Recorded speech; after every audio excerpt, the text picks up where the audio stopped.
We begin tonight with breaking news out of Hilliard, where an eviction attempt at an apartment building turned into an officer-involved shooting. Good evening. Thanks for joining us tonight.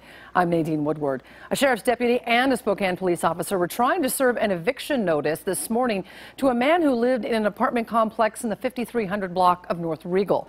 They believe that man was reaching for a gun, and that's when they say they shot him. Tonight, he is in the hospital.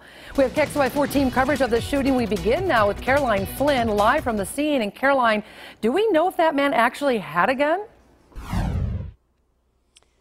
Well, that's what Washington State Patrol, the investigating agency, is trying to figure out. The officers involved say the man that they were serving the eviction notice to was reaching for a blanket, and it looked like part of a rifle was underneath. He would not stop reaching, so they began shooting. It's not unusual for deputies from the Spokane County Sheriff's Office to work with the Spokane Police Department to serve an eviction notice. You never know exactly how an eviction is going to go, and if we have information that the subject being evicted may be hostile or resist the eviction, we will coordinate law enforcement. This morning, deputies were told there was potential for a hostile subject involved in an eviction at this Hilliard apartment building. So the deputy involved asked for backup from Spokane Police. When the deputy and officer arrived at the apartment, the manager of the building opened the door, and inside, officers say they saw a man seated on a couch. He started reaching for a blanket.